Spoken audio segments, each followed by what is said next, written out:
Hi. So my name is Melissa Drisisimo, and I work at the West Africa Civil Society Institute.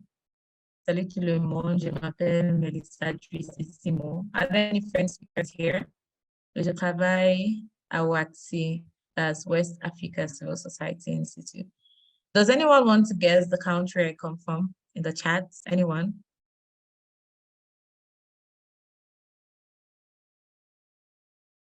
Hello? Any sign of life in here? Maybe Cameroon. They speak both English and French. Okay, Sarah says Cameroon. I see Prince says Senegal. Okay, any other person? Any other takers?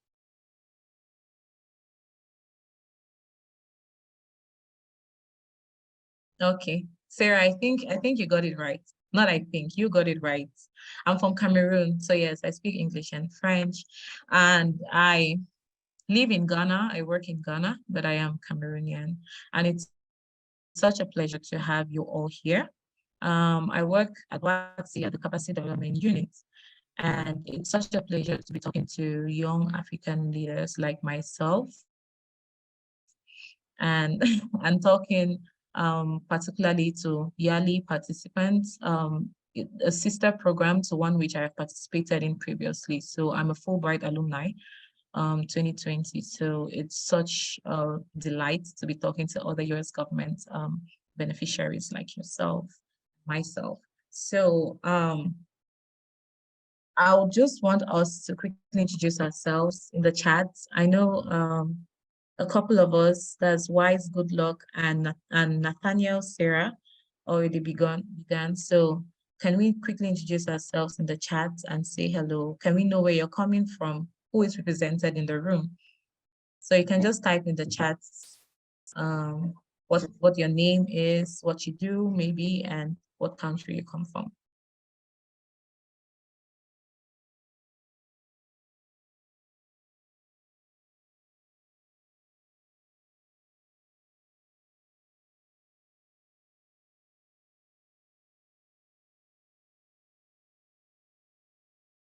Are we typing? So I see Sandra Yeboah from Ghana.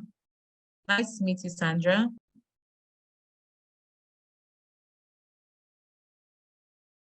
Nice to meet you, Sandra. Oh, I see Millicent Nze from Nigeria. I see Onajite Henrietta Okrabre from Nigeria, and she works with Wildlife Conservative Society Nigeria. Nice to meet you. I see Claire Demba from the Gambia, and she works Claire Demba, and Claire works as communication associate for the GK Partners. Claire, do you mind telling us what GK Partners means? And I see Grace Brima from Ghana, and he or she, Grace, so that should be a she. I am a social worker and currently working with United Way Ghana. Nice to meet you all. Okay, so if I did not spell pronounce your name well, I apologize. Okay, so I see Ogunfua from Nigeria. I see Rahman Ibrima, that's from Ghana, and Rahman works with Challenges Ghana. That's nice. That's nice. Okay, thank you so much for the introductions. I still see a couple of colleagues who haven't introduced themselves. Isabella Wusa Tete from Ghana, Sami Lawal from Nigeria. That's nice. We have quite some representation here in the room. So amazing, amazing. So today we are slowly transitioning into the topic of today, and I will just share my screen with everyone. So we'll be talking about civil society leadership and management, and particularly today, we are going to be talking about civil society governance, and I'm going to be facilitating. Again, my name is Melissa Juisisimo, and I work with WACSI, West Africa Civil Society Institute. And our mandate is basically to strengthen the capacity of civil society organizations in all 14 West African countries, plus Cameroon, Chad, and Mauritania. So it's our pleasure to have this conversation with you. And we'll just have some house rules here, and we just hope that everyone just adheres to this. So first thing, every input is valuable, so we want to hear from you. Secondly, nothing is taboo. Nothing is taboo. So speak up, okay? And next, we are time constrained, and so we would appreciate conciseness and focus. Another, let's think like there's no box. You know, we always say think out of the box, but think like there is no box to begin with, okay? Think out of the box. The next one, everyone must participate, right? Everyone must participate. Everyone has room to participate here. So we are really looking forward to an engaging and exciting time with you all. And then please put your mobile phones on vibrate, silent, and avoid the temptation to just scroll through your phone while you're listening, because your attention may be divided, okay? So just try to focus. It's going to be 2 hours, a transformative 2 hours, and we really hope that you get the best out of this whole engagement. Okay, so basically, what are we going to be talking about today under the civil society governance session? What are we going to be talking about? So we want to appreciate the concept of civil society. What is civil society to begin with? And what are the types of civil society that exist? What's the role and what's the function of civil society? We want to understand that. We want to improve our understanding of governance systems and structures. And this is very important because as young people, most times we shy away from the term governance to begin with. We don't want to hear about governance, or we feel like it's for some sort of set of people, but we are seeing that our influence in the civil society space is largely dependent on our ability to hold governance systems accountable. Okay, and then we also identify the importance of leadership and the role and responsibilities of a governing board or an oversight body within an organization. So this is basically what we are going to be handling today throughout our sessions. Our session is going to be divided into different topics. We have 5 topics. Again, the concept and typology of civil society roles and responsibilities, functions of civil society, governance, and then we'll take a particular case study that we want to work with. And then we'll talk about leadership. So we kept all of us are leaders, and we want to talk about leadership. I particularly get very excited when we are talking about leadership. So just hang on as we go along. So we are going to share these slides with you, and we are going to share these other resources with you. So to be able to have a better and more solid understanding of the whole concept of civil society, the types, governance systems, it's important that you get other resources, and we have taken time to put together some resources that you'd want to explore to build your confidence more in the whole discussion around civil society leadership, and civil society governance. So you can have these, I'm sure all of them are freely accessible, and you can consume them at your pace, So we would have all of this shared with you. So concept and typology of civil society. So what do we understand by civil society? What is civil society? So you can just we're in a classroom, so just raise your hand, and yes. So what is civil society? I don't know if I'm missing anyone's hand. Yes, I see Y's hand. Yes, please go ahead and unmute yourself.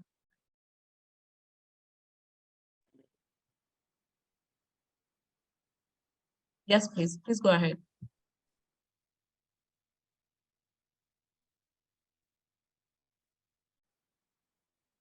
We can't hear you. Is it just me?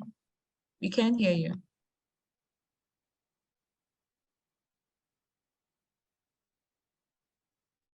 Wise, we can't hear you. Maybe you want to. Okay, can you hear me now? Yes, please. Okay. So thank you for this opportunity. My understanding, civil society, it's basically an organization or a group that has identified a problem in the society, and their main aim is to ensure or provide a solution to that problem. So that is my understanding of what a civil society is. Thank you. Brilliant, brilliant. So a group of people who have identified a problem and they want to solve it, right? That's brilliant. Yes. Any other person? Civil society, what are your thoughts? Let's remember our ground rules. Everyone has to participate.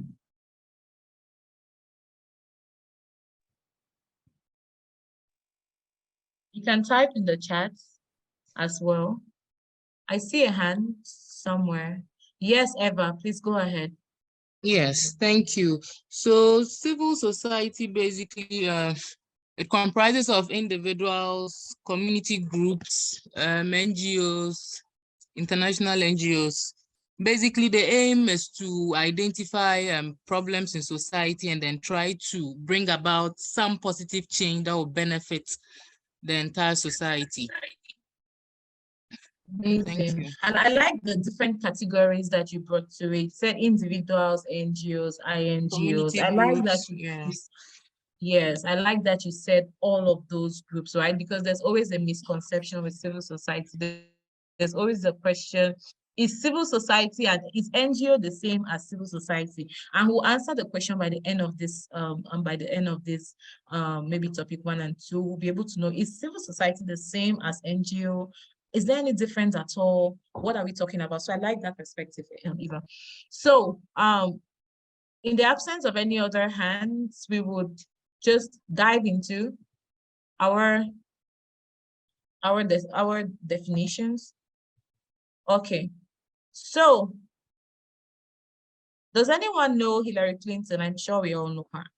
So Hillary Clinton, a former US Secretary of State and presidential aspirant, said, government should view civil society not as a threat, but as an asset.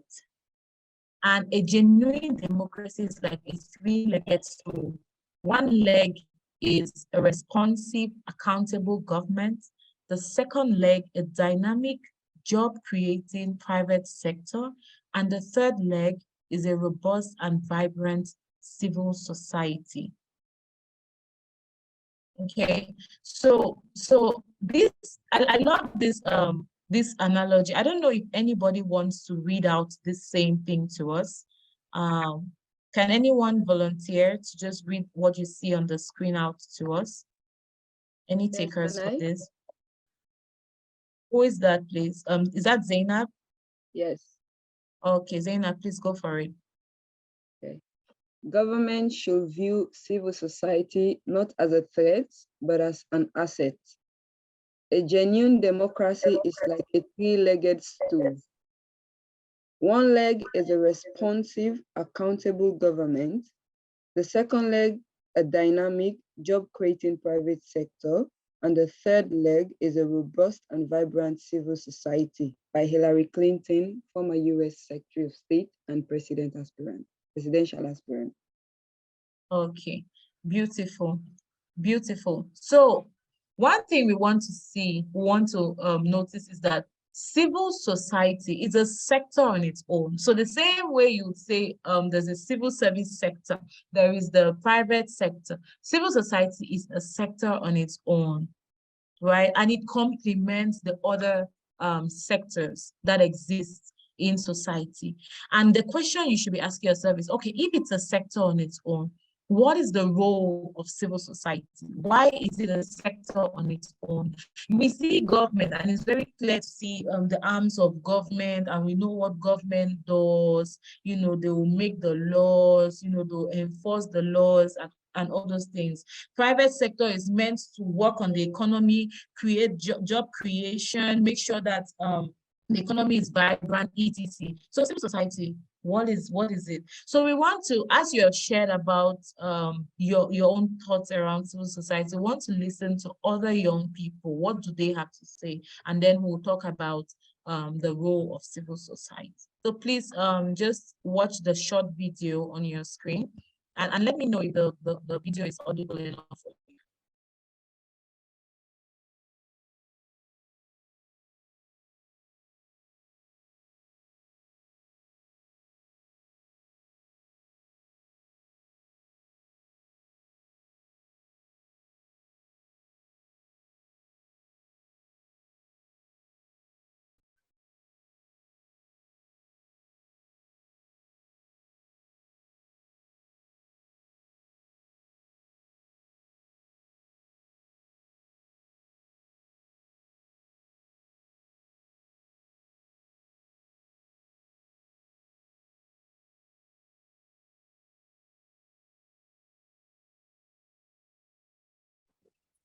Hello, please. The audio is not playing.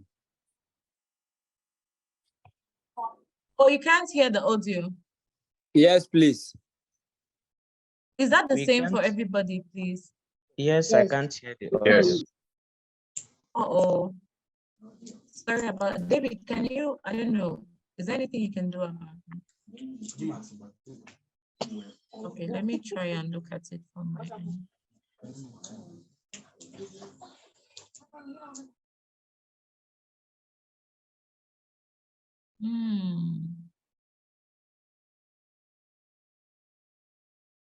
So please, can I play it again and then let me know?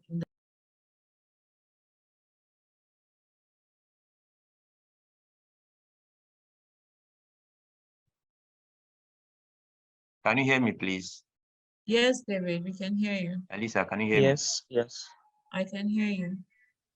Okay, can I Melissa, can you hear me? suggest? Yes, I can hear you, David. Okay, can I suggest? Hello? If it looks like your earpiece or your headphone is connected to your laptop, if you can Oh, hear I it and you can't hear it, then you'd have to take it out. So see. All right. Let's try that. Thank you for that. David, I can hear you actually.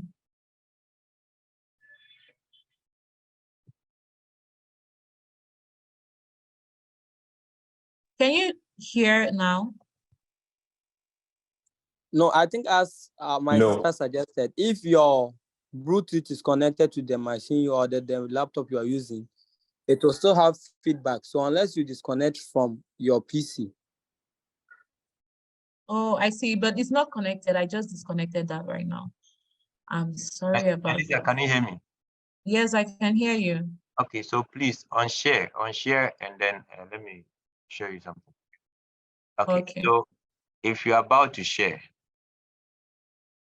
the moment you select the exact screen to share, Okay. beneath it, you would see share audio. I see. Yeah, you need to check that. Okay. Then you can share your screen. And you can play, everybody will hear it. Okay. Thank you, David. You're most welcome. If you worked with me, I'll say David for president, but okay. So let's try this again. Can we hear any sound? yes, we can. Perfect. Yes, please. Okay, so let's just give ourselves a few minutes to watch this. Seconds, actually. My name is Dayo Israel, and I'm from Nigeria. Miriam Dupar, and I come from Zambia. I'm Sanjay Patra, and I'm from India. I'm from Iraq. I'm Raymond Kamenyero from Burundi. And Jakub Mracek from the Czech Republic. Adil Nurmakov from Kazakhstan. Sean Robinson from New Zealand. I'm Miri Shalem, I'm from Israel. Joël Yodoiman, I'm from Chad. This is Fahima Zarbokian from Afghanistan. Bojana Trninic, I'm coming from Bosnia and Herzegovina.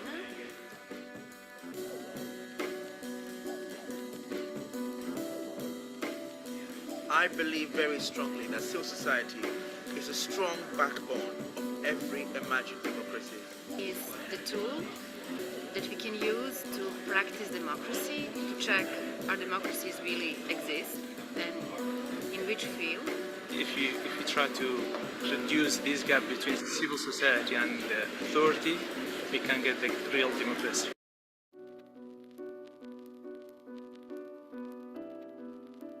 It's a strong backbone of have a sound and good democracy without an active participation of the civil society. Civil society has chance to be a really independent watchdog of politicians and mechanism in democracy, and that's the reason why we need it. So we have all to get up and work for that.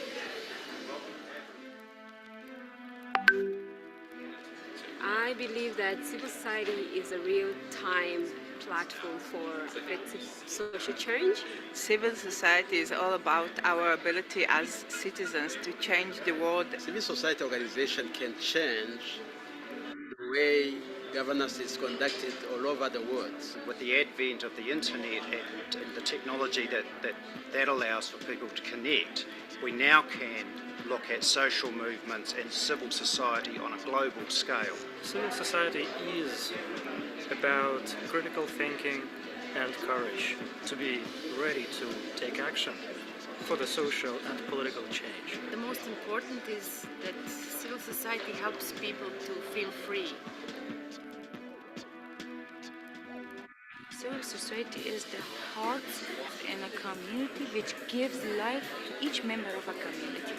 Civil society is really people's fundamental desire to connect with one another in communities and to have some say or some control over how those communities are shaped. It's about collaboration, cooperation, and eventually breaking down barriers.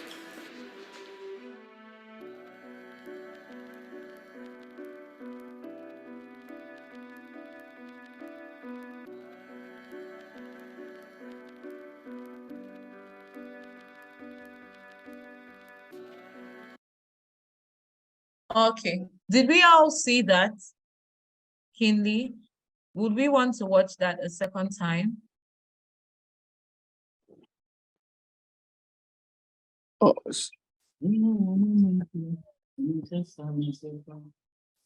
I'm sorry, I can't hear you.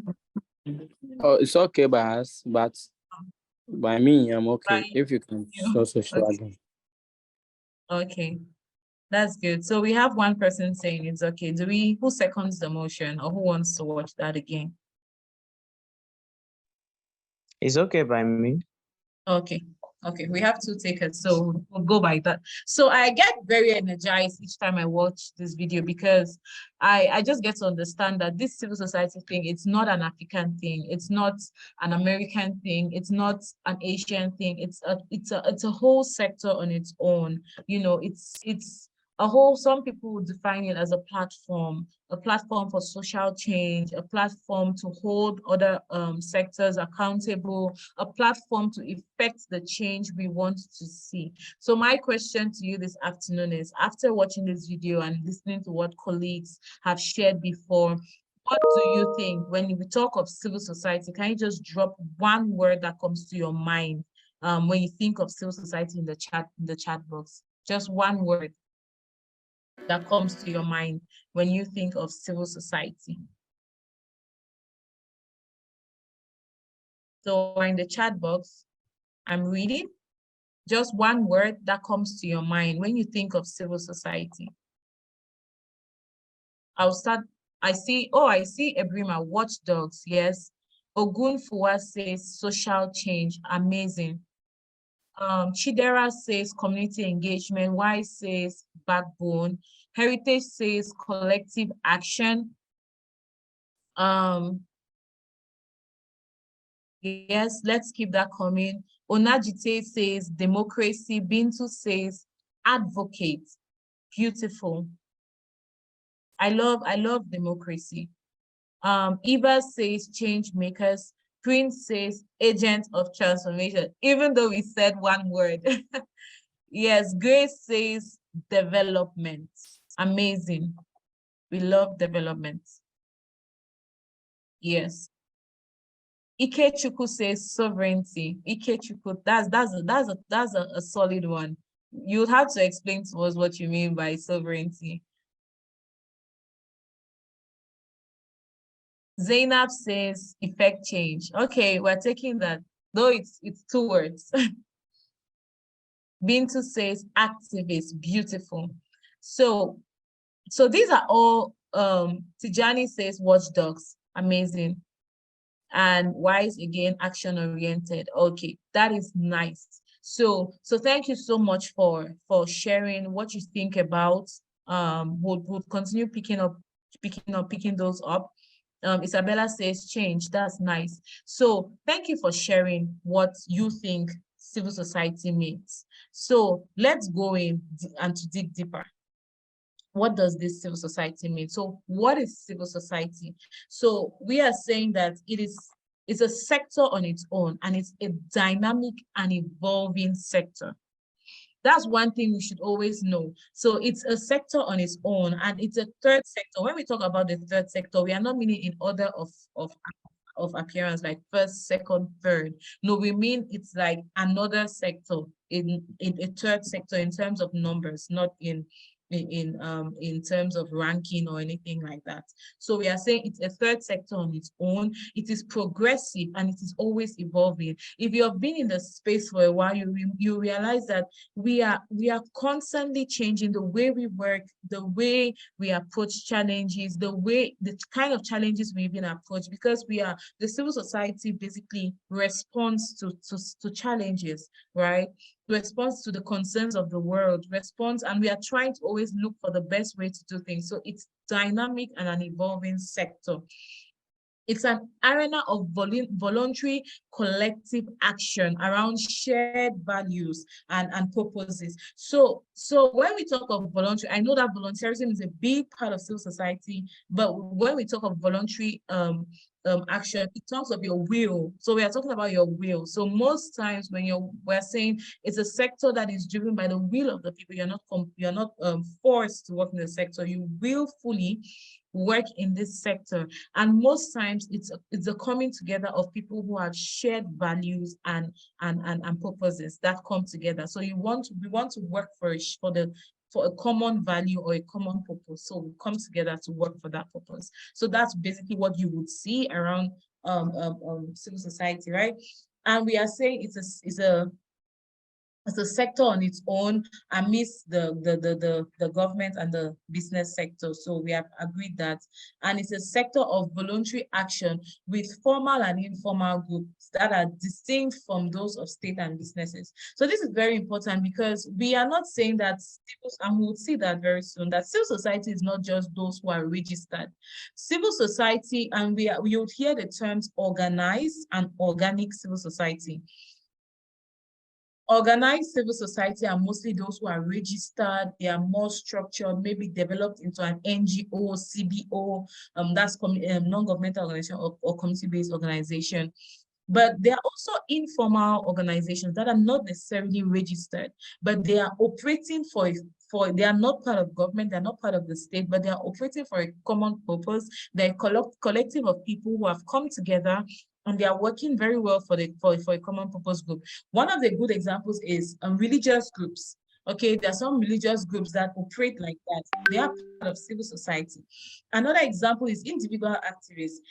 They don't need to be registered anywhere, but then they are part of the informal groupings. Another part is traditional groupings, like ex-student groups that come together, and they are working for a particular cause. So we can consider them under civil society.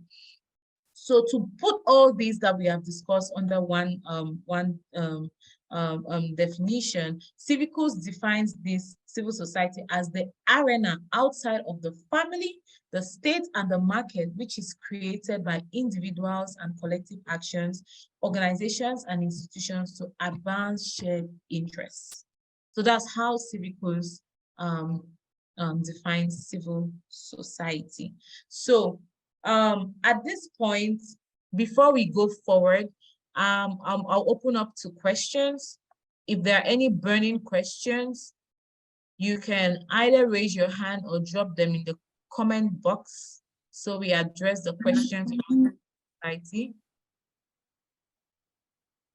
Any burning question? I see Prince. Yes, Prince, please go ahead. I want to ask, what is the distinction between civil society and a pressure group? And are they a civil society and a pressure group? Are they the same, or would there be a point in time that civil society can be a pressure group? Okay, so you're going ahead of us. I'll ask you the same question at the end of this topic section, and then you will give us the answer based off what you've understood. Yes, Prince, does that work for you? That's a good question, but we are going to answer it. Yes, okay.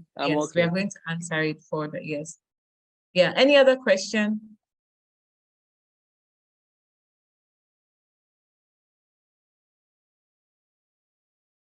Okay, no question. I see a chat. Oh, Ikechukwu is saying sovereignty, he means supreme power or authority. Okay, that's nice. I would like to say equal power, because civil society is as powerful as the state actors and the private sector. Okay. All right, so let's move to the types of civil society so we can answer Prince's question. So types of civil society.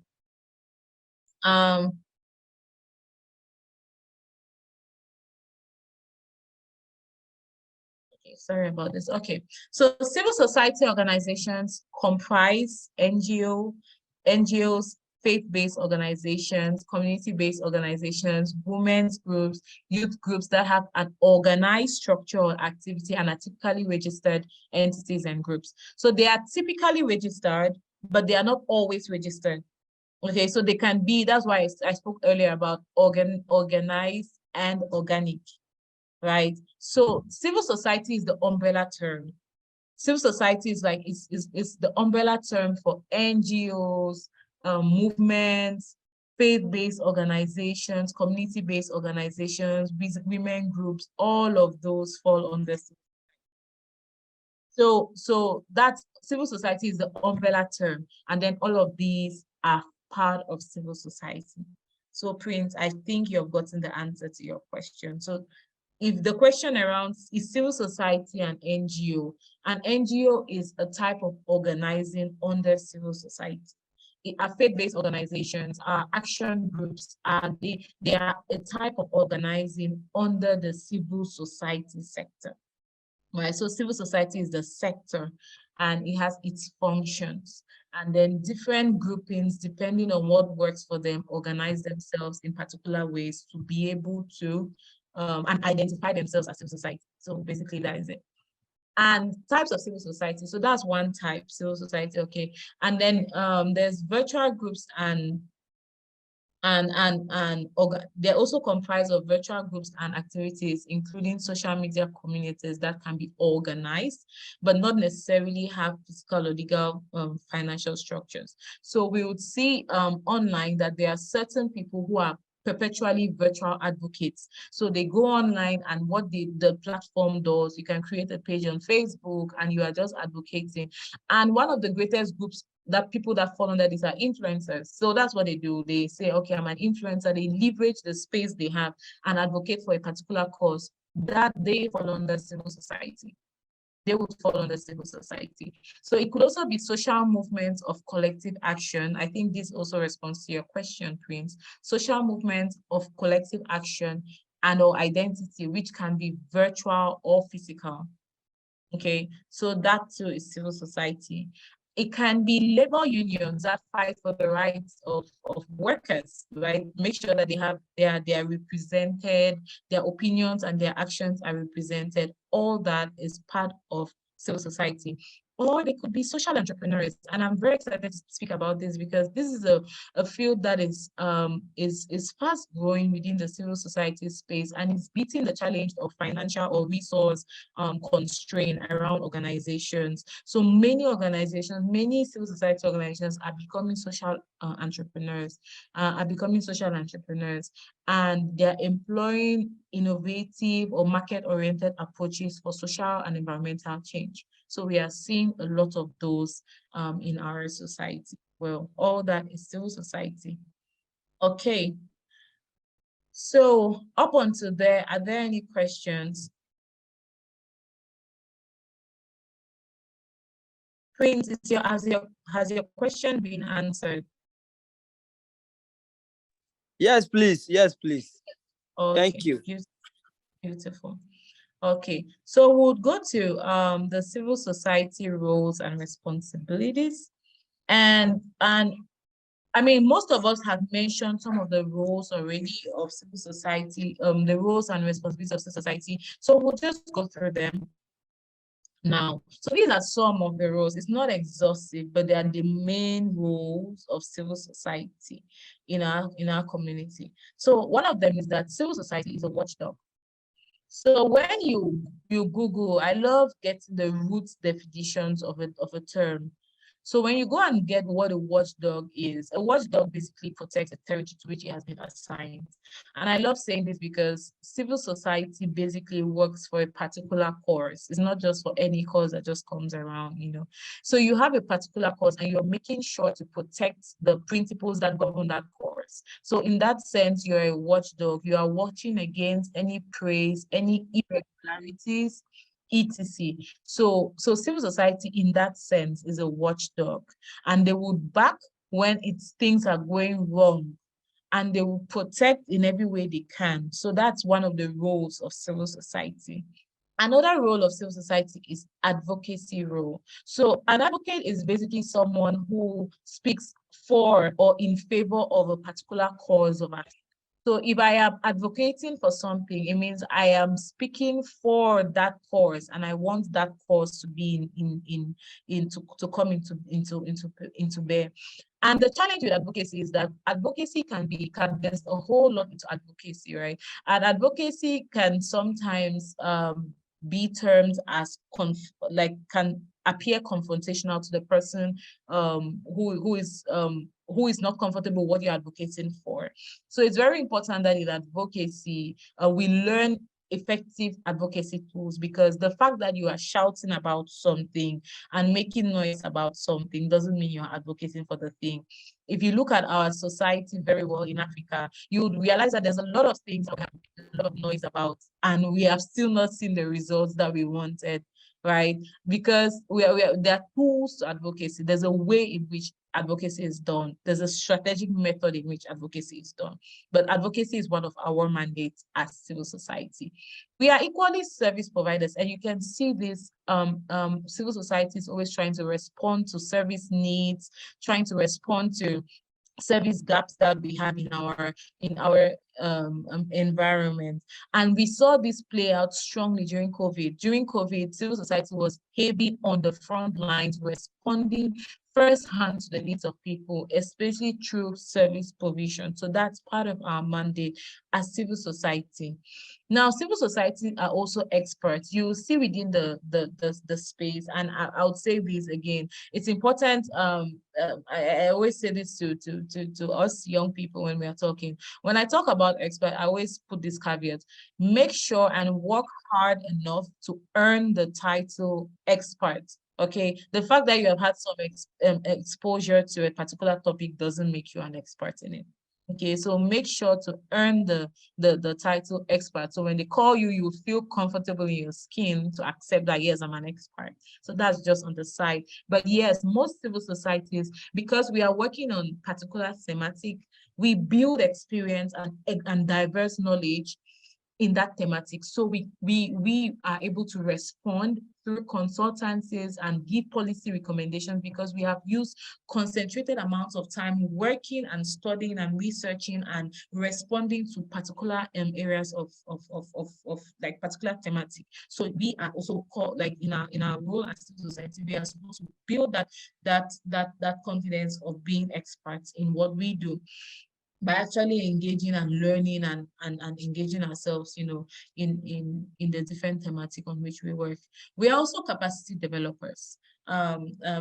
Trainings is a basic part of civil society. We are always building our capacity. And I'll take us back to when we spoke about civil society. We said civil society is a changing and dynamic sector. If you don't build your capacity to respond to the current needs, the capacity you were using 5 years ago is not the capacity you need right now.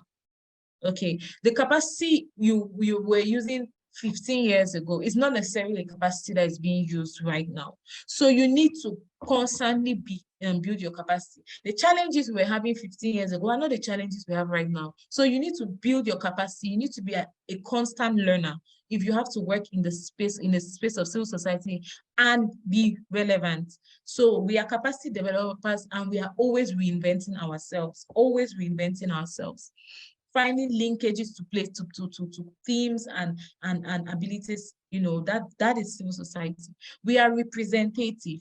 We represent, and I would like to give a caveat to this, we represent the interest of citizens. And I like to say the private sector are citizens, the people in the private sector are citizens, the people in the state sectors are citizens as well.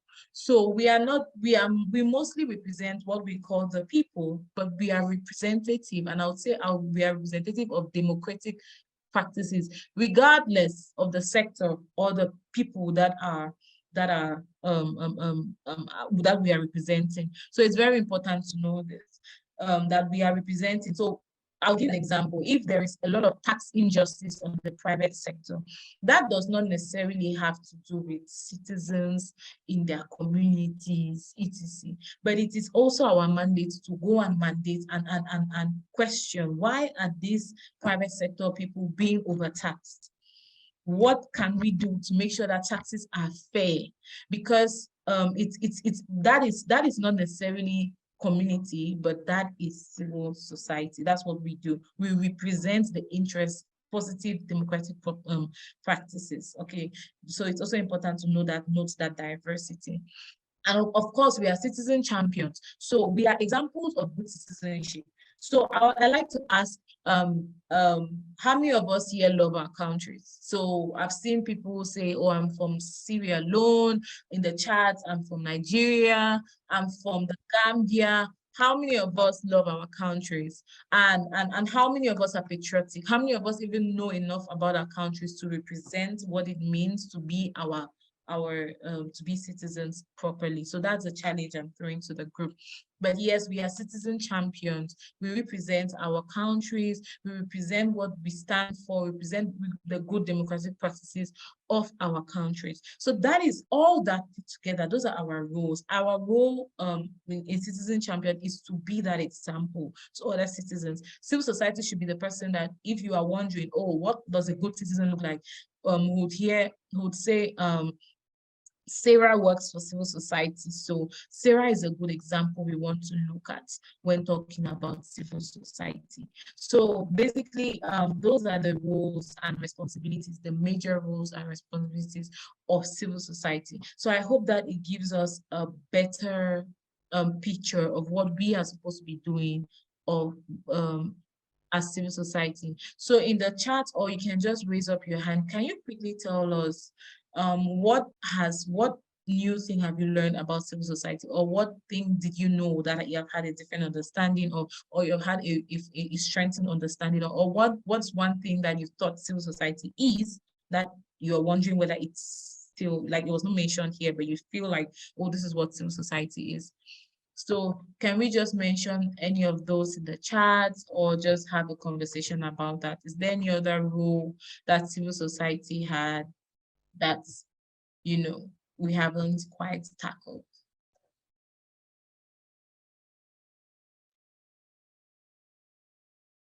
Okay, Sarah, understood the concept of advocacy better. Thank you. That's great, Sarah.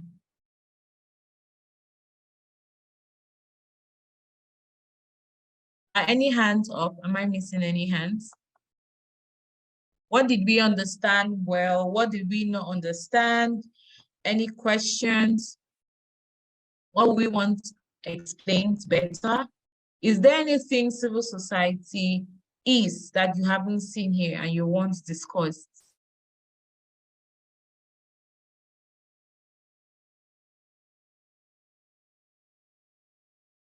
Okay. Okay, so we don't have any more comments, but I would like to throw it to us because basically, I don't know how many of us in the room have had like more experience engaging as civil society, but we always know that there's a reproach given to civil society, right? That, oh, they're very, like the way they advocate is always problematic, and then we run into trouble because we are civil society, etc. So what do we have to say about that? Do we feel like our role causes for us to get into those kind of positions? What do you think is the reason for us for there to be a constant rivalry between government and business? So and the business sector. What's the reason for the constant yes, please, Sarah. Okay, thank you for the opportunity. One thing I realized so far is because as civil society organizations, CSOs, when we work, it gets to a point where we work with our emotions because we are both sympathetic and empathetic at the same time. We want things done, and we are actually in existence because there is a problem that we have identified. So if we're able to solve that problem, I don't think we'll be advocating for anything because the problem has been solved. So when we realize that it is not being solved, that is when you find out that we have to strategize different means of getting it being solved. Sometimes we have to go by force, sometimes by protest, sometimes we have to go by protests, by constant disturbance, especially when you are advocating to decision makers who are not in tandem with what you want to do.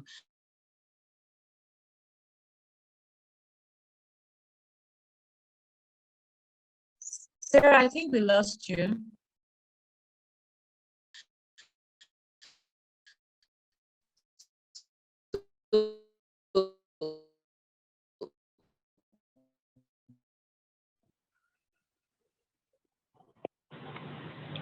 Sarah, I think we lost you. Yeah, sorry, we are using the internet, and I'm using my phone. A call came in, that's why. Okay. Yes. So these are the reasons why sometimes we fall into trouble, and these kind of troubles may even put our lives at stake, where we have to be careful. That's the reason why sometimes they usually advise us to stay safe where the environment is not safe. To tell us to withdraw, and where we notice that there are problems, we try as much as possible to withdraw. So being a CSO, sometimes your life is at stake because of the things for example, we have issues of early child marriage here in the northern part of Nigeria. You have people of influence who are actually practicing that, maybe politicians and top religious leaders and others. And you're now going, you don't have anything. The only thing you have is your mouth. and your energy. So you go to frustrate them, or you are trying to make them, some of them, regardless of how you try, because they are already in support of it, you can't just come and change their minds. So if you keep pushing up, and we also, while we are pushing, we keep publicizing what we are doing. This because we use the media as a tool to get what we want. So imagine you're publicizing that this particular person is doing this. Your life is actually at stake. So as civil society organizations, these are some of the challenges we face that, at some point, because we are actually empathetic, we want things to be done, we may actually get into trouble. Thank you. Okay. Yes. Thank you so much, Sarah. That was quite elaborate. And your intervention has caused some has caused some interventions here in the chat, and I'll just share. Claire says she's not a fan of aggressive interventions, but if we want to address a pressing need, then pressure has to be applied to get things done. And yes, so I'll just respond to what you have said. I'll just respond to what you have said and say that we have already discussed about this. One of the reasons why we always get into trouble is because we don't have a clear strategy on how to advocate. So a clear strategy would talk about, would define how we go ahead to advocate, who is with us in our advocacy, how you get protection during your advocacy, how long should you advocate for, what platforms are the best to advocate for. So all those things matter. For example, if you're advocating for a cause for elderly people, like very elderly people, and you want the elderly people to actually speak out, right? And your highest method is social media. It may be a bit faulty because that medium is not the best medium to reach the elderly people that you want. I mean, I don't mean the elderly politicians. I mean older people that are being repressed. You want those people who are being repressed to speak out. But if you go to community radios, they listen to the radio, they watch, they read newspapers, you reach them. So all that is in part of strategic advocacy.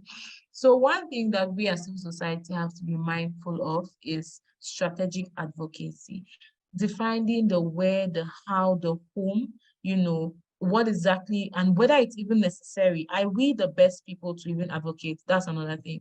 So if a politician is fighting or is giving bad policies or is propagating some bad democratic processes, who is the best person to address that situation? So strategy is very important.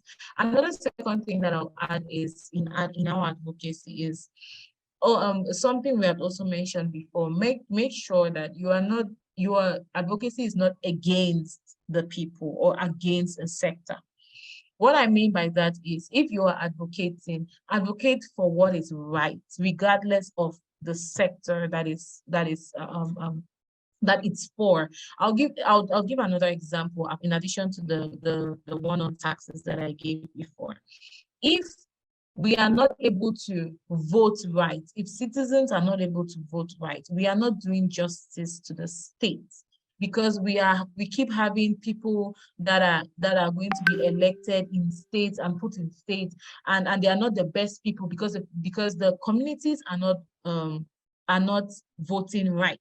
So it's okay to start a campaign and say for citizens to vote, and that's in favor of state positions. You want them to vote the right people in state positions, not just for themselves, but for the right functioning of the state. So there, the state also sees that you have their interest at heart. But most of us, we advocate, as Sarah said, with our emotions, and that never works. Okay, so we have to advocate with facts, figures, and evidence, with using data. That is what we do. You use data and evidence. Okay. So that was nice. That was a nice intervention. I hope we have picked up one or two things around advocacy. There's a lot to talk about advocacy. Advocacy is a very exciting topic. So we'll just move forward. At the end of the conversation, we can further engage and interrogate this matter. So we want to look at functions of civil society. So, Wise, can you just kindly drop your comments, your question? I think that should be a question or a comment in the chat, and then we will come back to that right after trashing this topic. Does that work? Does that work for you?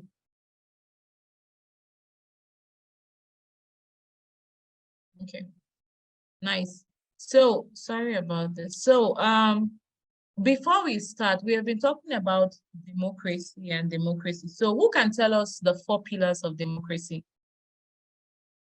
Who can try? If we're in class now, we would have just given the best, chocolates, But now we have social media, and I don't know how to give virtual chocolates.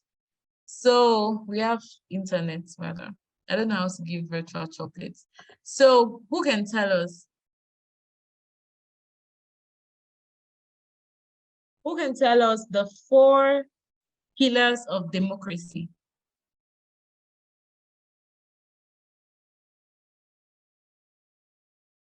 Any person going for it?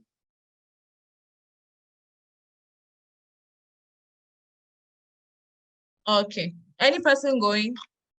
One, going 1, 2. Okay, yeah, we have someone. Lack of press freedom. Lack Please, of can you press. hear me? Yes, I'm hearing you. So lack of press freedom, what pillar does that respond to? Lack of press freedom is when the government does anything, the press or the media do not have the liberty to pick up this information and share it with the public to know what the government is doing. So by doing so, the government does whatever he wants, and then you won't have people contributing to make sure that the government does the right thing, where accountability and then the input of the public is taken notice of. Okay. So I'm saying, thank you for sharing that, Tijani. So what you've actually explained is a violation of one of the pillars of democracy. Okay. So what lack of press freedom is a violation of freedoms. Okay. So, but yes, so I'm seeing some answers. Yes, I'm seeing legislature, I'm seeing judiciary, I'm seeing executive, I'm seeing government and media. So Claire, you almost got all of them. That's great. So that's amazing. So let's just look at it. So one of the 4 pillars are, one of them is justice, of democracy is justice, and we'll see that in the judiciary, right? Another pillar is equity, and you will see that the executive arm is there to ensure equity in the society. We would see representation, and the legislative arm is there to ensure representation. And then the last one that we will see is freedoms, and that's basically what Tijani was talking about, the violation of freedoms. And those are the 4 arms of the 4 pillars of democracy. But then we could further interrogate that by saying, okay, when we talk about, so yes, it could translate into the legislative and the executive and the judiciary that we're speaking about. But the pillars that hold them basically are justice, equity, and representation. And then there is freedoms that are added to it. Now, when we talk about freedoms, there are 3 basic freedoms that we have as human beings. Who knows them? The 3 basic freedoms. Good job to everyone who contributed. Claire, I think you got the most of this. So a shout out to you. Yes, please, Prince. So do you want to give the basic freedoms? I saw your hand up. I think it's freedom of expression, movement, and personal liberty. Oh, hey, I'm adding another one.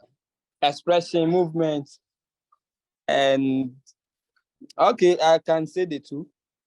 Okay, expression and movement. Good job. You tried. That was a nice try. Yes, that was a nice try. I think expression, yes, that's one. Any Right other to governance? freedom of, right to freedom of religion. Okay, rights to freedom of religion. And So right to that freedom of thoughts. freedom of thought. Okay, Ikechukwu, those are right, but those are not the three freedoms. When we talk of the three freedoms, those are not the three freedoms. Those rights fall under the Universal Declaration of Human Rights. So all those rights to that, the Universal Declaration of Human Rights basically has like the different rights that we have as human beings. So far as you're a human being, you have the right to expression, right to religion, you know, those. But there's three basic freedoms, especially talking with regards to our sector. There are three. I see Prince wants to have a comeback. Is there someone? Is that? Yeah, it's Sarah. Sarah. Okay, Sarah. Okay, I think it's freedom of life, freedom of movement, and freedom of expression. Okay, we'll pick freedom of expression. Halfway freedom of movement, not quite, but not freedom of life. So we have freedom, the right to life also falls under the Universal Declaration of Human Rights, but it's not like part of the fundamental freedoms. Yes. So any other takers before the answer comes out? Drum rolls. Da, da, da, da, da, da. Yeah, Prince. Prince, go for it, please. I think freedom from servitude. Okay, that's part of the Universal Declaration of Human Rights. I remember that. But that's not part of the freedoms. Freedom of association, expression, and movement. Okay, yes, you got it this time around. You got it. So there's a freedom of speech. You have the freedom to say what you have to say, and you have the right to association, right? So to belong, to assemble, to come together. So do we get that? The right to association, that's basically you have the right to belong to an association or to a gathering or something like that. And then there's the right to assembly. So the right to come together, and it's the right to assembly that we always say, oh, people came together and then there was a protest, etc., etc. That's exercising your right to assembly. Then the right to association is your right to belong to whatever social group that you want to belong. It's your fundamental right. So these ones are mostly attributed to the sector in which we work in. Okay, but Sorry, all the other rights that we have. Somebody, please, the host should, as somebody wants to be let him. His name is. He sent me a message. Please, sorry for the disturbance. Okay, so I'm sure David will respond to that. Okay. Okay. All right. Thank you for that, Sarah. That was a good call. So we have three basic freedoms: freedom of speech, association, and assembly. Okay. So those are the three basic freedoms. And so our key functions is, so just to recap, so to make sure that we are all in the same space. We spoke about the four pillars of democracy, right? We spoke about equity, we spoke about justice, we spoke about representation, and then we spoke about the freedoms, right? And then we narrowed down to the freedoms and spoke about the three freedoms, which is speech, assembly, association. So that's basically the context in which we are saying. So no one gets confused. That's what we're talking about. And we are saying that civil society is the one that basically generates a social basis for that. So we are basically advocating that those things that hold democracy, the pillars of democracy are well upheld and the freedoms are respected. Okay, so that's our key function, to make sure that those pillars are well respected and they're held to bear. Now, a second key function for us is we are promoting political and social accountability. Okay, so as civil society, we promote accountability at all levels, accountability of state actors to us, and accountability of us civilians to the state. and also with other, in addition to other, to people, to members of other sectors like the private sector, but we are basically promoting accountability within all sectors. And I would like to say that one of the things that there's huge conversation about is accountability of civil society even. So we are supposed to be accountable even to our own selves before we are able to be accountable. We are able to hold other sectors accountable. So one of our key duties is accountability. So another one is we are supposed to enable social cohesion, trust. We are supposed to enable social cohesion and trust among the different members of the different sectors. So our job is to make sure that people are able to work together. People are able to come together and work together and trust themselves in the work that they are doing. And this is very important. Civil society is not the divider. We are actually, one of our core mandates is actually to enable people work together. We are also, one of our other roles is to create and promote alternatives. And this also fits to the fact that we are service providers. So we are always trying to provide and create alternatives. You hear common terms you hear among civil societies: innovative, creative. We want creative ideas. You hear idea rush, all those things. It's because what we are supposed to be doing is creating alternatives. We'll say, oh, this is not working well. We need to quickly think about an alternative to that. And the alternatives mostly come as projects. So you hear within the civil society sector, you always hear, we are working on this project, this project, this project. We are trying to respond to one or two challenges, creating alternatives for people to be able to explore and see and fully utilize, right? And another thing is we support the rights of citizens and the concept of responsible citizenship. And I think civil society is doing well in this regard, because we have just had elections in Nigeria, and we saw how many people were advocating, go and vote, right? I think get your PVC cards, go and vote, go out and vote. I mean, with the different scenarios, even when we have had violence in the past, I think last year, Burkina Faso, Mali, we have been seeing how many civil society are advocating for responsible citizenship, because it's not all about just saying, oh, these are the problem, the government is the problem, private sector is the problem, civilians are the problem, but we are supposed to guide citizens through responsible citizenship. It's our duty to teach the citizens their rights and their duties, to teach them about citizenship, to help them fall in love with their countries. And this is very important, especially for us as young people, to teach people to fall in love with their countries. Okay, and it's true that there is not much. I mean, there have been a lot of challenges in our democracies, etc. But it's our responsibility to raise the next generation of responsible citizens as civil society. Okay, so we are before we move into governance, which is a very exciting topic, governance and then leadership. We are taking questions. I would just want to, I think I saw a question here, good luck's question. So we'll just look at it.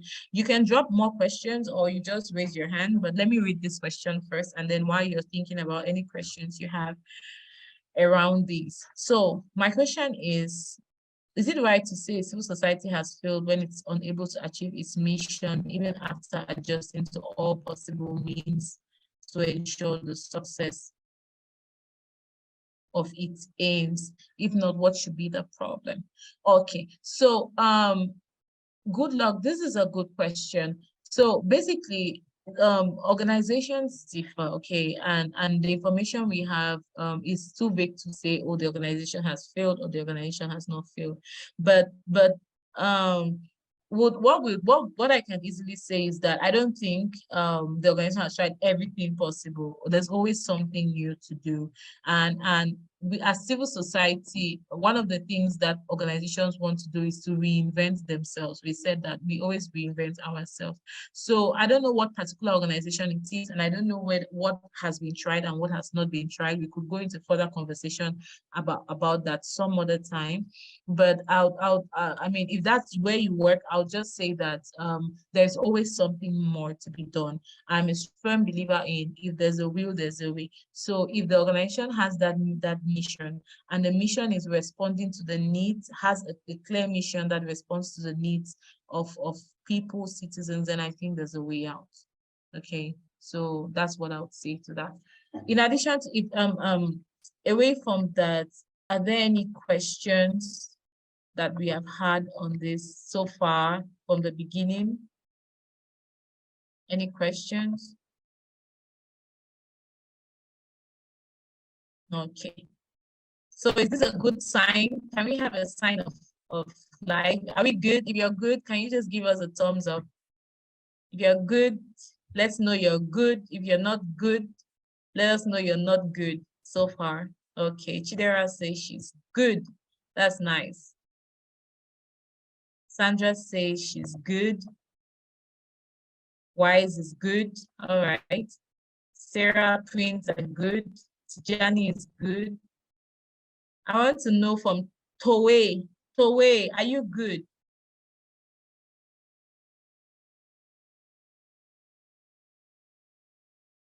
Grace Hosea, are you good? Eva, are you good?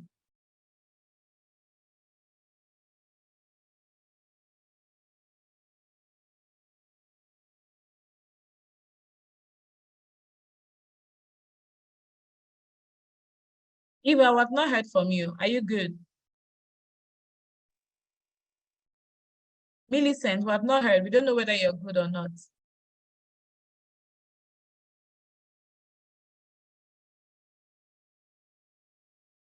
Okay, so at this point, before we get into governance, I understand that we have been here for like what, 1 hour, 20 minutes. So I'll just encourage us to take a 1 minute stretch.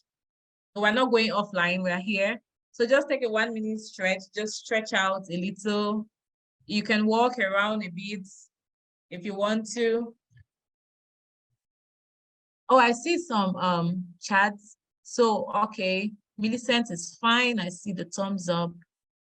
Grace is fine. Ikechukwu is good. Grace, Herman is good. Towe is good. Isabella, good. Millicent, good. So let's just take 1 minute to debrief and just prepare ourselves for governance, because this is like the heart of it. So we need our minds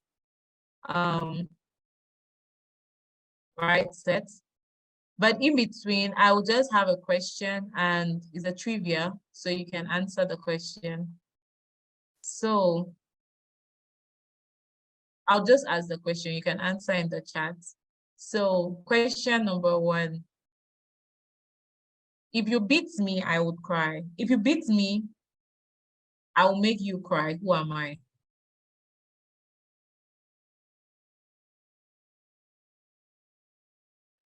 If you beat me, I will make you cry. Who am I?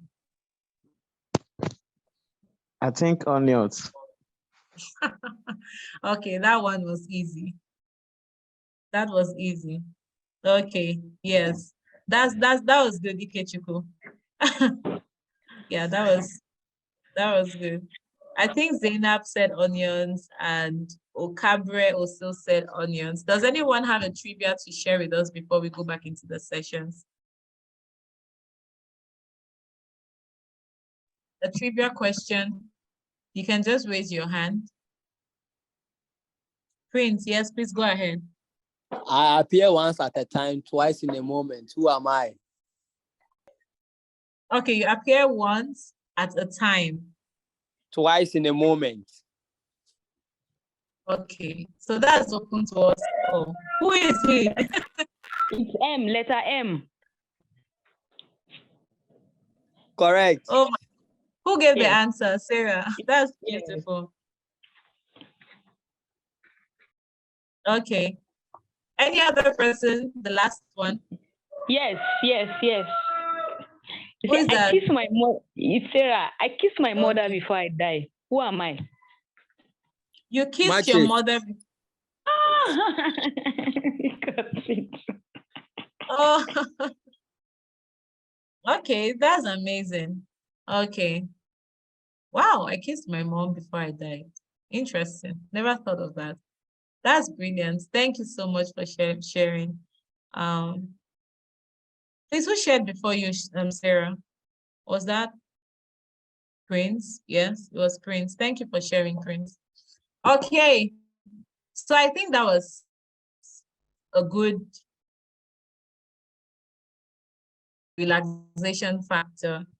Before we talk about governance, so excited to talk about this. So let's go. Has anybody moved around? Have we all moved around, stretched, or? So we are all back now. So what is governance? I think we should have even had a question before this, but let's just go with this. Who wants to read what's on the screen? What is governance? Prince, I see you're unmuted. Go for it. It is simply defined as the arts and science of steering organizations, groups, and societies. Okay. All right. Thank you. Does any other person want to go for it?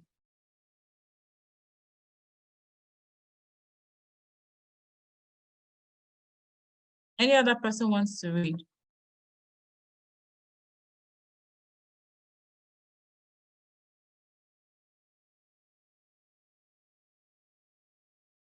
Just unmute. Just unmute. You don't need to raise your hand.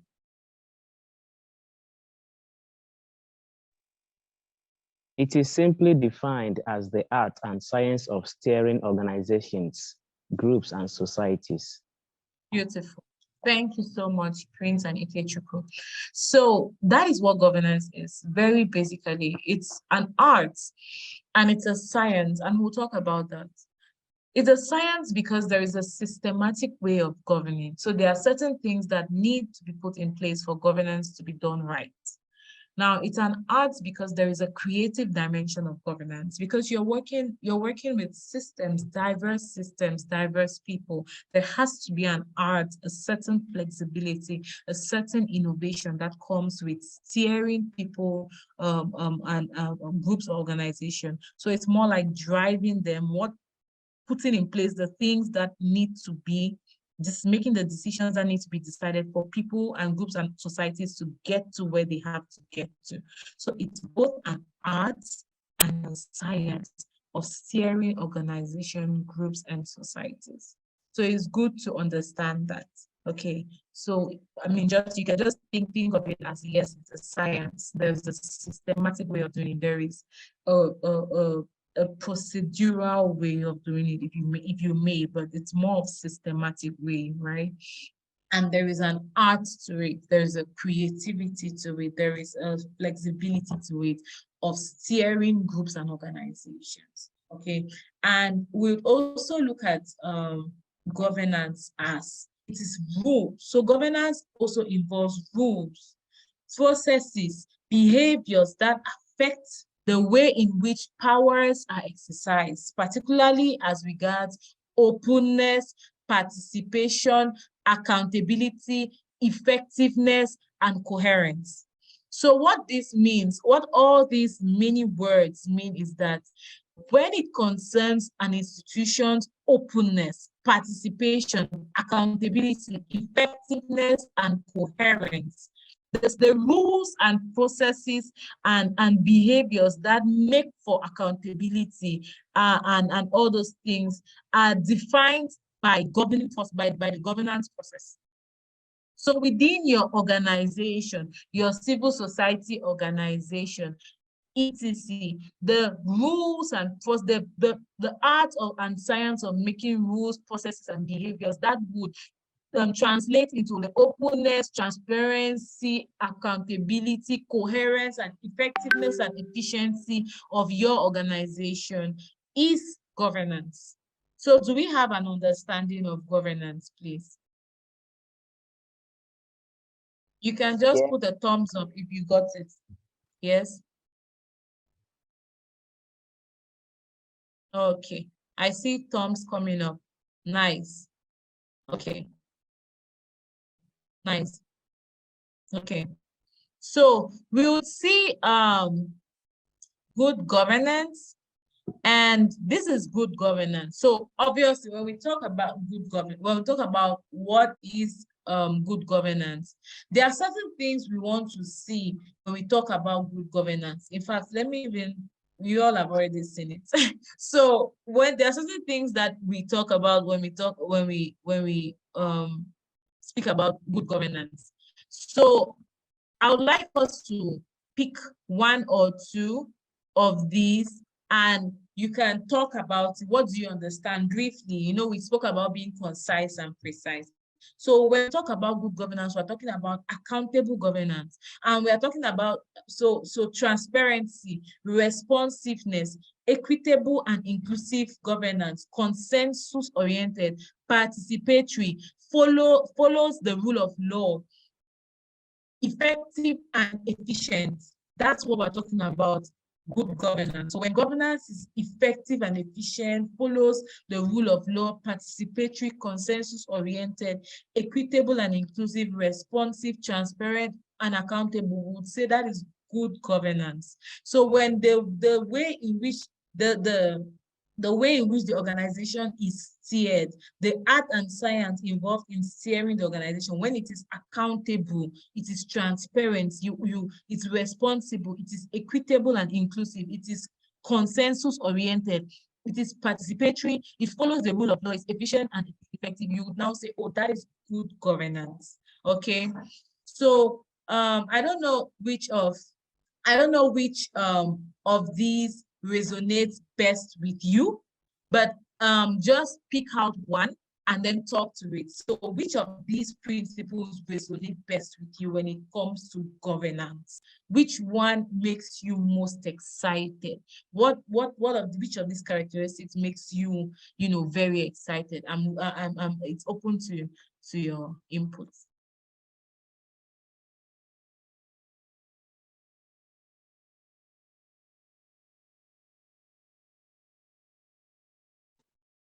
Can I go ahead? Yes, please go ahead. All right, so the one that does it for me is transparency. I think when there is transparency, it increases the trust of the people in you. So they know what is happening, and then they can have an understanding of where we are going or where the organization is going and what could be working and what couldn't be working. Yeah, thank you. Amazing. I can't seem to, because I'm sharing my screen. Please, who was that? Who responded to that? It's Wise. Wise, good I'm luck. sorry. Yes. Wise, that good was luck. Wise. Okay, amazing. Yes, now I see the hands. Thank you so much for sharing that.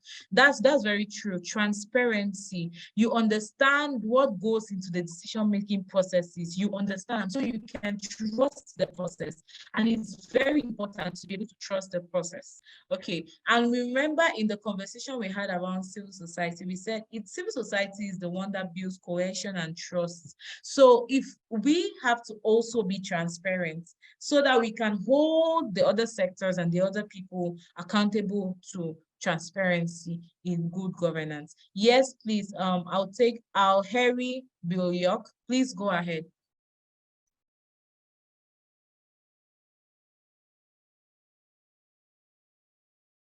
We can't hear you, Harry, you're muted.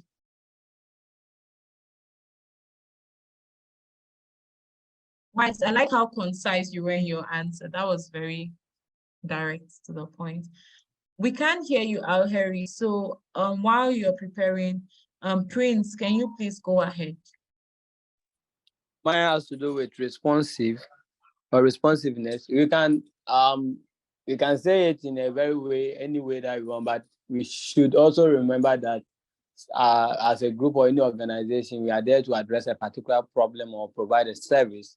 So we should be always available at a particular time to respond to the needs and pressing issue facing a community, a society, or the global system in its entirety. So I think a good governance should be there for the people in times of need, at the point people need you.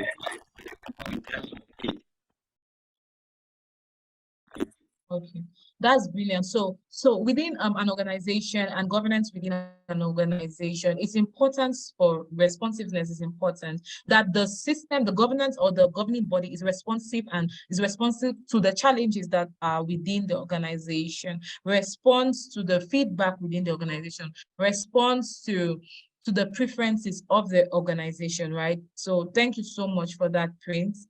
And I think I saw one in the Ikechukwu Road follows the rule of law.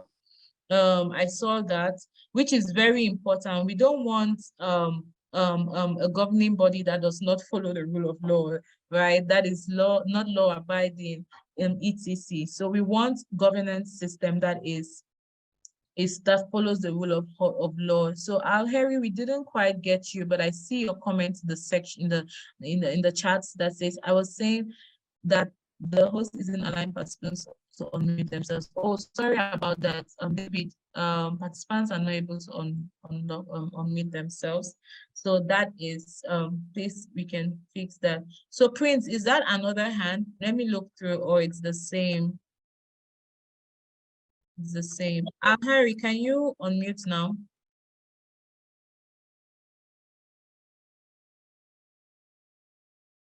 Okay, so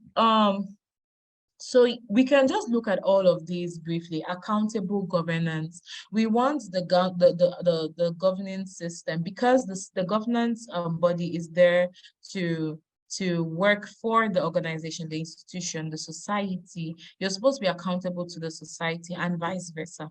Okay, so for governance to be considered good governance, for governance or the steering body, the art of steering to be considered good, you want a governance system that is accountable to the constituency that they work for. We have spoken about transparent, we have spoken about responsive, we have spoken, there's equitable and inclusive. So it's not a governance body that does not respond to all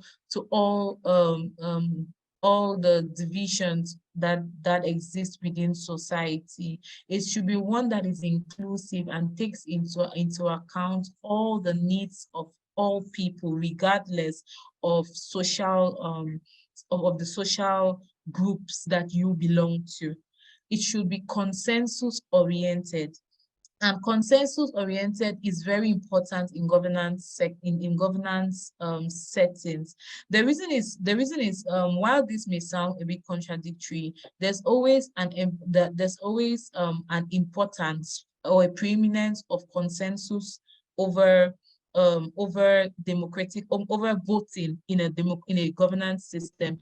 The reason is consensus oriented makes sure that we are all on the same page and we can make the best decision for the better good, not just because the majority thinks that it's right, but because not just because the majority thinks that it's right and have voted it to be right, then it should be put in place, but because the majority has seen it to be right, and then we all agree for that to be right. So that's the difference here. So for governance systems, we always want it to be consensus oriented, that everyone has understood why we are making that decision. And we go for the best decision, not just because it's popular, but because it's actually the best for that particular society, organization, or institution. It should be participatory, okay? And I think that is self-explanatory. A good governance system should be participatory. I should know my place in it, right? It should open up for participation from all angles, from ideas in different forms at all service levels. It follows the rule of law. I've spoken about that. It's effective and efficient. So there's a difference, of course, between effectiveness and efficient. So efficiency has to do with using the best use of resources to be able to attain our goals. Effectiveness has to deal with ensuring that we get to our goal and get to the expected outcomes. So that's the difference. So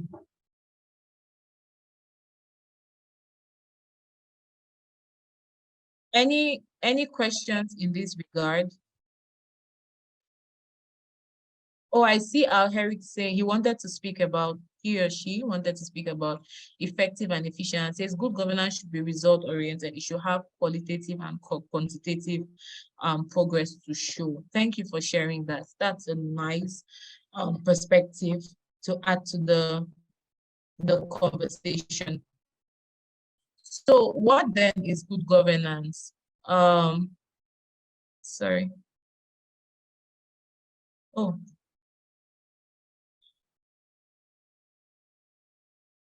So this refers to the actions of an oversight body of an organization with respect to establishing and monitoring the long-term direction of the organization. So we have overemphasized the whole governance point, and I'm sure we all know what it is now. So what is internal governance? So that's basically governance of an organization, right? So it refers to the actions of an oversight body of an organization with respect to establishing and monitoring the long-term directions of an organization.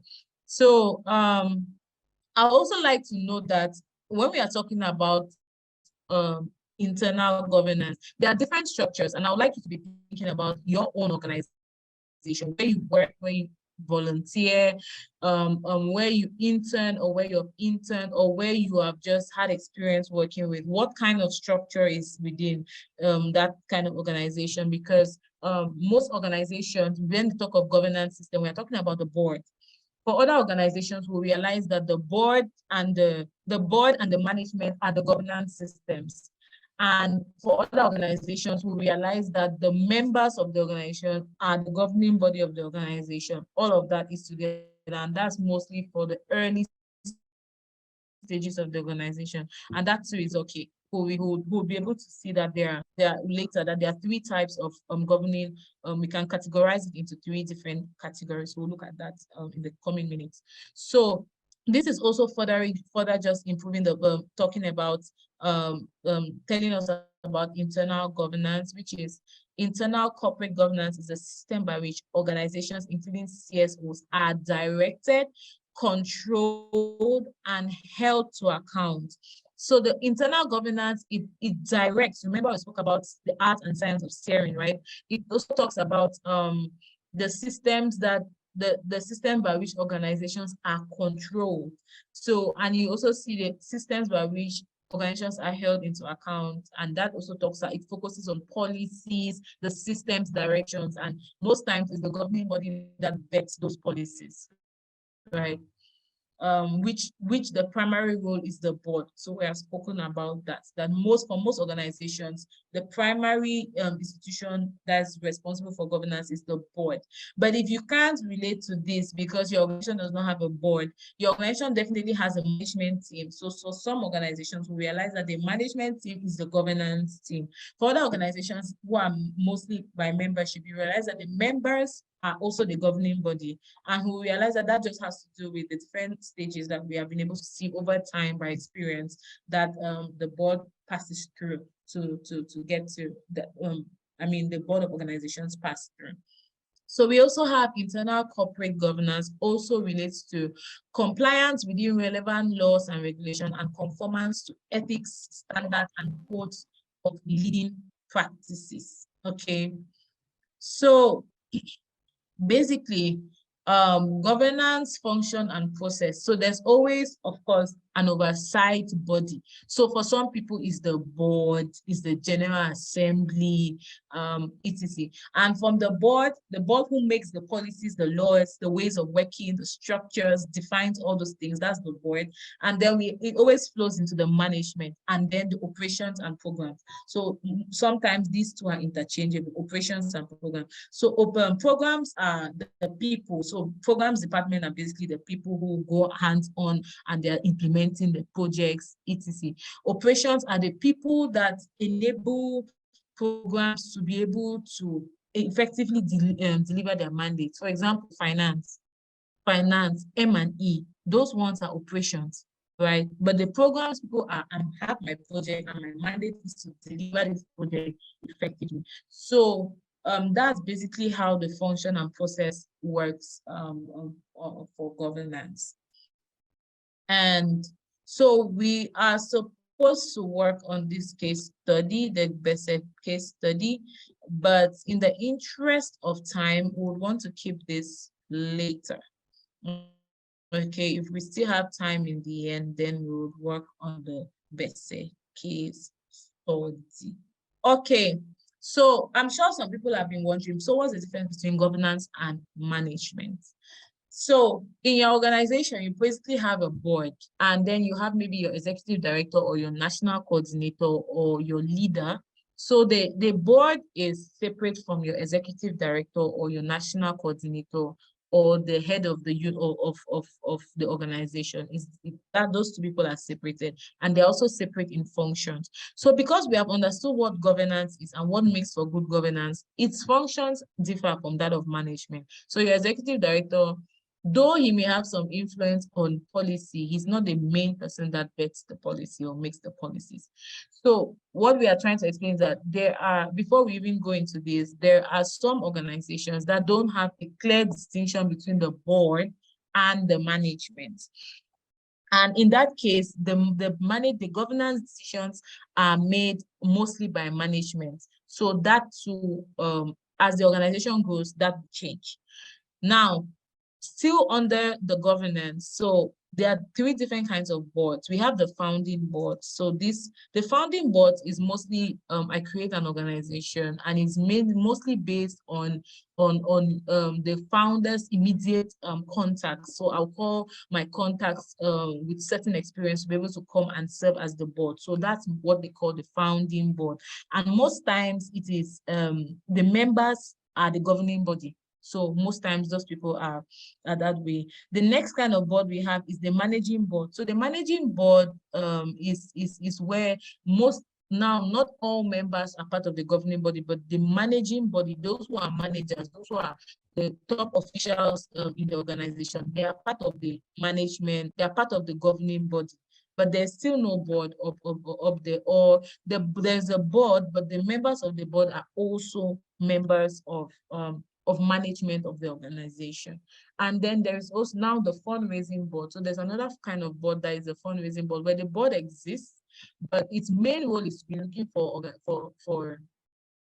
resources, expanding the network of the organization, all those kinds of things. And they are really not into the management of the organization at all. Okay, so those ones, you can, for example, go and contact Aliko Dangote that, please, I would like you to be on the board of my organization. He will not going to contribute anything really to the day-to-day policy making of your organization, but he's going to be able to link you up with Bill Gates Foundation, or to link you up with other foundations that are going to be able to give you financial resources for your project. So those kinds of boards also exist.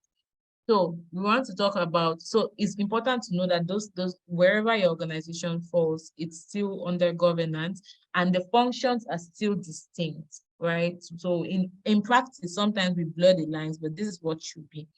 So the function of governance is determining policy and strategy, but management is implementing those policy and strategies. So a manager will basically implement what policies are already there, right? But a governance function is to determine the policies. Governance is appointing and overseeing the executive director. Management is appointing managers and staff. Monitoring, governance would monitor the performance of the entire organization. So they will look at the organization as an entity and then see, is this organization doing well? They will look at you in respect to other organizations, looking at you as a whole body within the ecosystem. But a manager will be looking at your day-to-day activities. So management function is to look at the day-to-day activities. Governance function is managing the governance processes. Management function is delivering services and conditions, making sure programs have gone well. Those are management functions. And then governance functions is providing insight, wisdom, and judgment. So what do you think? That's what your board does. What do you think? give recommendations, etc. Management is programming activities. So those are clear differences. So we are about moving into the final topic for the day, which I'm sure we are very excited about, leadership. So before we move into that, any questions, please?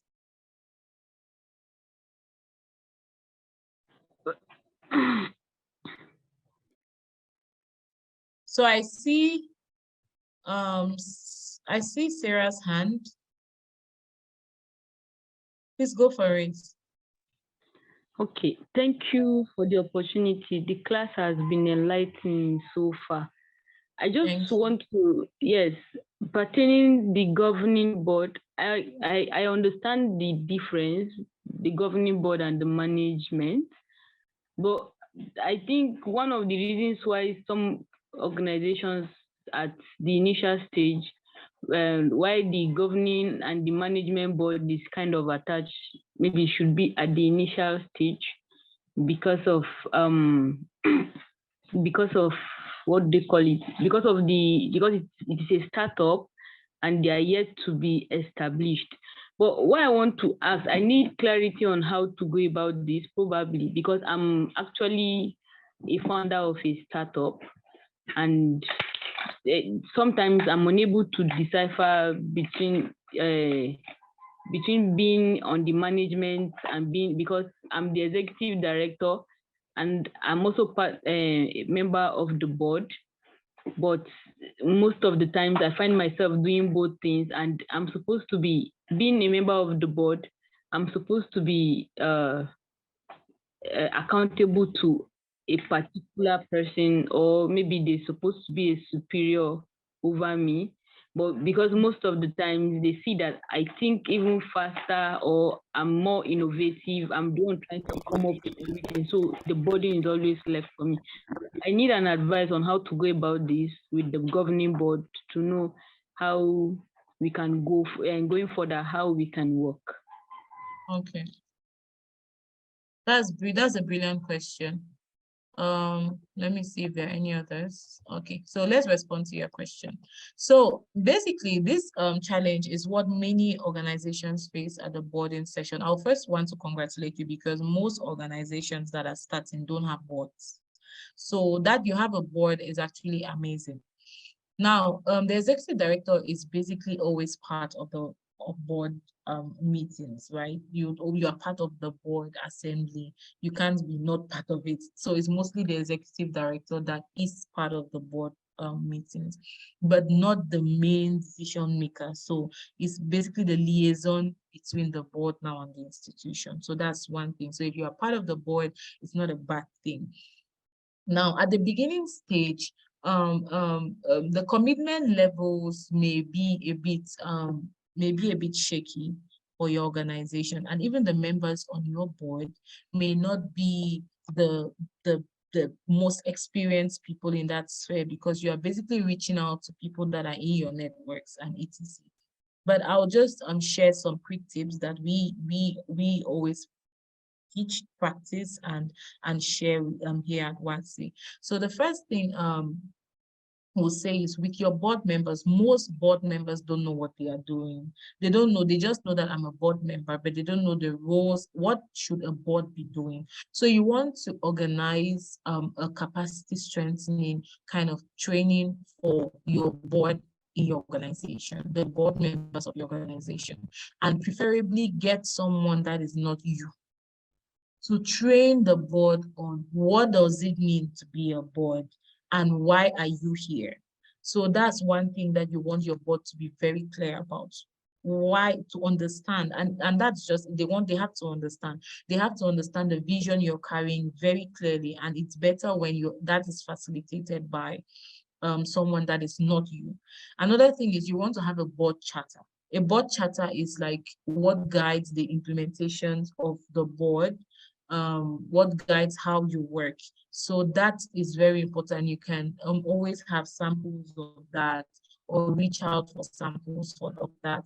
Another thing you want to do is, you're a young person, be ambitious about who you want on your board. Don't limit yourself to just the people on your networks. Reach out to people that are established in the field and say, hey, I want you to be on the board of my organization. This is what I do. When you start having people that are very focused, more experienced than you on your board, you would create that positive effect around your organization, and other people would basically would follow suit. So be ambitious and audacious and ask people. The highest they can say is no. Okay, but what would stick with them is that you value them enough to want them to be on your board. And I'll round up by saying that be strategic on who gets on the board. It's not because the person is very I mean, there are some people that you want to put on your board because of their influence. For example, if I hear Dangote is on your board of your organization, I would want to know what's in that organization, right? If I hear that the head of UN in Nigeria is on your board, I want to know. If I hear that the head of civil society in Nigeria is on your board, I want to know. If I hear that I mean, just be ambitious about, be strategic. Who needs to be on this board? And I'll request for it. I'll make an ask, okay, about who should be on the board. And I'm sure if you do these things, the board will be more engaged. You have better people on your board. They will have a better understanding of what they are doing on your board, and then you'll be able to have better outcomes. Okay, I hope that responds adequately to your question. So yeah, thank you very much. Yes, you're welcome. So we'll just go through leadership quickly. So whereas management is working in a system, leadership is working on the system. This is very important. Okay, the leadership management means there is a system and I'm basically following what the system says. Leadership is, there's a system of work, but how can we make this system better? Okay. And the essence of leadership is change and growth. That's why leaders exist. The essence of leadership is change and growth. So leadership is the cause and all other things are the effects. So it is leadership. If we say that leadership is the essence of leadership is change and growth, it means that when leadership comes, there is change and there is growth. So it is the thing that causes change, causes all the other things and their effects. So that's what it means. So we are looking at some things around leadership. We are saying leadership is about your ability to influence others positively. So you should be able to influence people positively. That's leadership. If you're able to influence people positively, that's leadership. Positive leadership versus functional leadership. This is very important.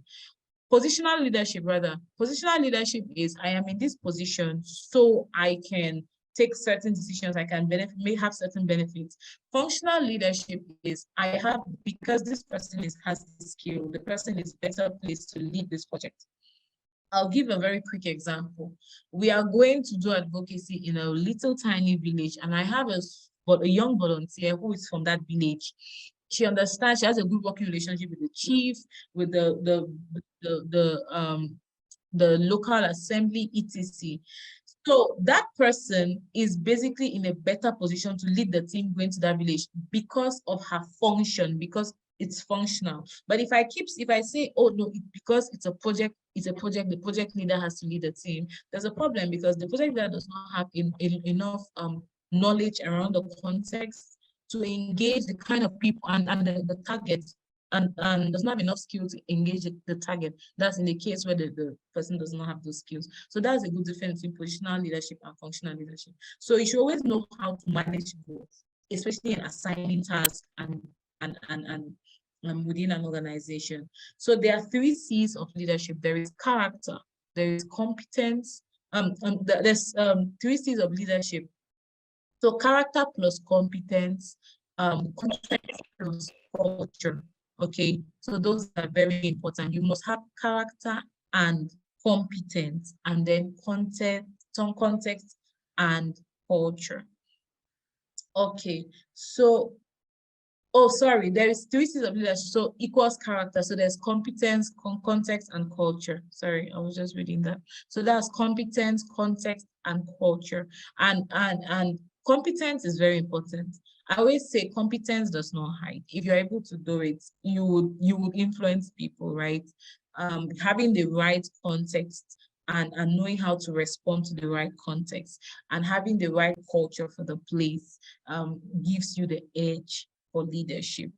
So leadership is 3-dimensional: being, knowing, and doing. So you can know and not do. And I always say that the end result is being.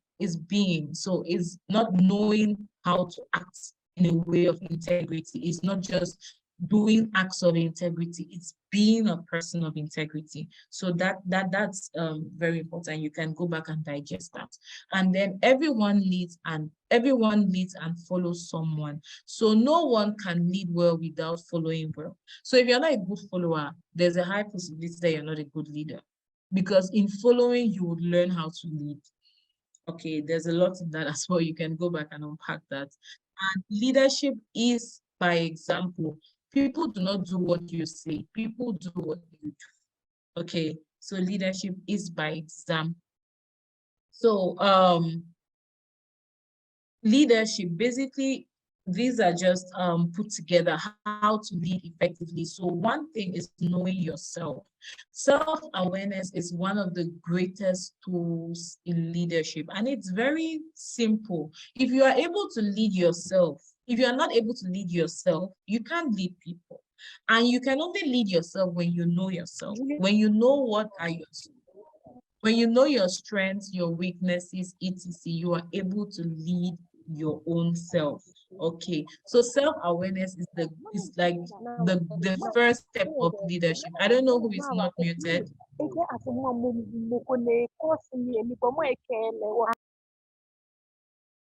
Okay. All right. So as we have spoken, know yourself. Self-awareness is the first step to self-leadership. Okay, sorry. And have conviction. Are you willing to pay the price for what you believe in? So one thing I'll challenge us as young leaders is, at this point, form your opinions. When you have opinions, this is the stage where you form your opinions. You know what you believe in, what you stand for, whether you are pro this or you're pro that. This is where you form those opinions. And ask yourself, am I willing to pay the price for what I believe in? If you don't stand for something, you fall for anything. So this is the point where you begin to have those convictions. And when you begin to have those convictions, when you're convinced about those things, it's easy for you to influence people as well. Now, utilize the power of ICT. Google is my friend. Is my best friend. If I don't know what to do, okay, not my best friend literally, but it's a very good friend of mine, right? So education goes behind formal schooling. We have all kinds of tools available to us in this generation. I feel like this generation, we suffer from too much information. Use it to your advantage, okay? Utilize the power of ICT. Seize the moment. It's our time to shine. If you think about it, you will not be young forever. It's now that you have time, you have energy, and seize the moment. If this is the time when campaigns work, organize campaigns. Like, there are things that out in the next 5 years, if you do, they will be obsolete. Someone once said that McDonald's was successful because he seized the moment. He came at a time when US people there was a lot of brought in McDonald's, and now it's a brand all over the world. But if you would have brought it in 2022, believe me, they would have told him that it's not healthy, etc. It's not healthy, it's not very good. They'll bring all kinds of theories, and the business may not boom as much as it's booming as it boomed at that time in the US. I mean, those are just schools of thought, but then seize the moment, seize the time, right? If you have the idea, execute it. Be creative and independent, expect more, demand more, and do more. Excellence should be your minimum standard. Be conscious and well integrated into global happenings. Read, open up your mind, read what's happening in other countries, be present in other countries through the power of reading. Okay, that's what I always say. I'm present in Nigeria by reading what's happening in Nigeria. So I can talk to you confidently about what's happening in Nigeria, in Burkina, in Mali, in Cameroon, in Cote d'Ivoire, Senegal, because I read about those places. So I am present there by the power of reading.